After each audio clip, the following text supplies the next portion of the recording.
Boa tarde, pessoal. Professor Jean está falando aqui. Vamos fazer mais uma aulinha hoje sobre curva de aquecimento ou curva de resfriamento. Aqui no slide a gente tem uma curva que mostra o aquecimento se referindo à água. Não precisa ser exatamente água, mas qualquer material que passe pelos pontos de fusão e ponto de ebulição. Então, o que a gente pode ver aqui? Toda vez que a gente for fazer uma curva de aquecimento ou curva de resfriamento, a gente pode tirar algumas informações do que está acontecendo. Tem que prestar bem atenção em alguns valores. Se a gente reparar no gráfico, a gente tem valores de temperatura e valores de calor. Valores de temperatura. Se vocês aparecer assim com o T também, mas para quem não lembra, isso aqui é uma letra grega, é chamada θ, e esse θ equivale como se fosse a temperatura, ok? Aqui embaixo cortou um pouquinho a figura, mas aqui seria a quantidade de calor, que nesse caso, vocês podem perceber que quando eu recebo calor, ou seja, quando o calor está aumentando aqui, ó, quando eu estou recebendo calor, a temperatura está aumentando. Então, é muito óbvio aqui está havendo um aquecimento, ok? Duas informações bem importantes. Esse valor aqui e esse valor aqui. O que são essas temperaturas? Aqui é a temperatura de fusão, que vai aparecer, e aqui é a temperatura de ebulição. Então, se nós estivéssemos pensando na água, na pressão normal, na pressão de 1 atm, esse valor aqui seria 0 graus Celsius, certo? Porque a água derrete a 0 graus Celsius. E esse valor aqui seria 100 graus Celsius. Tudo bem? O patamar, existem dois patamares, né, na curva de aquecimento ou de resfriamento, depois eu já vou mostrar de resfriamento.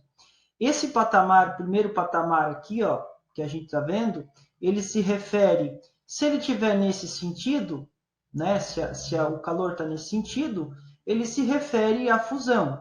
Se ele estiver no sentido inverso, ele vai se referir à solidificação. Aqui em cima a mesma coisa, eu tenho outro patamar, nesse sentido se refere à ebulição e nesse sentido à condensação. Para entender melhor, as três subidas, né, ou descidas que vocês vão ver na outra curva, significam os três estados físicos que a gente conhece. Tá? É o estado físico sólido, ele vai se fundir, ele vai passar líquido, vai aquecer, vai virar vapor, vai continuar aquecendo até, enfim, a temperatura que a gente determinar ali.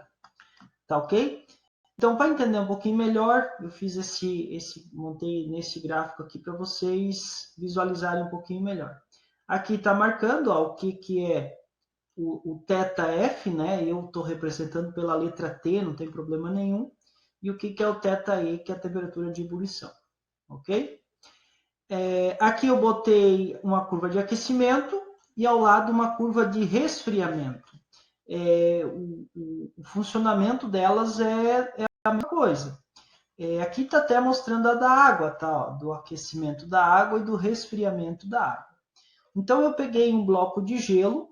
Como é que eu sei que é gelo? Porque aqui é o começo e aqui está a menos 2. Se está a menos 2, a água a menos 2 graus Celsius, está marcando aqui que é Celsius, ela é sólida. Então eu comecei a colocar calor, aqui não falou qual unidade, mas eu comecei a colocar calor nesse bloco de gelo, fornecer calor para ele, então foi recebendo calor até que ele chegou a 0 graus. Vamos lembrar, até aqui ele ainda é gelo, tá ok? Nesse espaço aqui, ó, tá ocorrendo o quê? O que ocorre na letra B? Está ocorrendo a fusão, tá? Então, nesse pedacinho B aqui, está ocorrendo a fusão daquele gelo.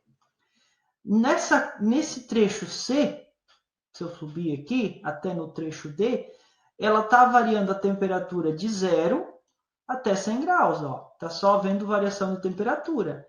Nesse trecho aqui, a água é líquida. Essa é água líquida, ok?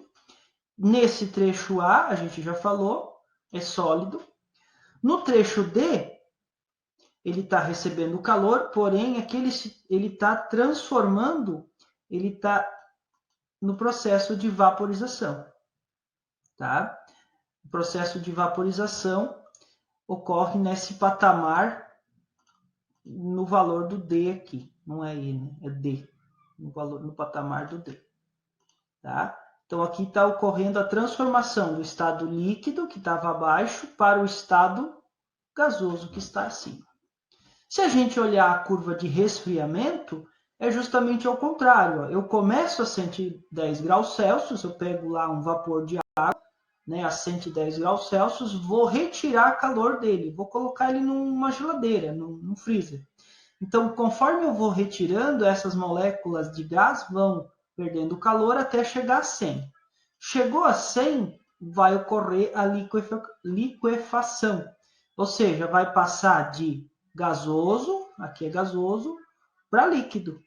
E aí ele vai se tornar líquido, e esse líquido vai continuar perdendo calor, vai perder calor, vai reduzir a temperatura, mas ele continua líquido até aqui no ponto em que ele atinja 0 graus Celsius.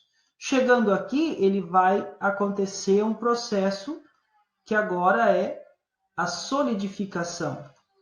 Solidificação. Depois da solidificação, ele vai continuar perdendo calor e vai atingir os menos 2 graus Celsius. Nesse exemplo, poderia ser menos a temperatura ainda, menos 10, menos 20 e assim por diante. Tá ok? Espero que tenha ficado mais clara essa questão dos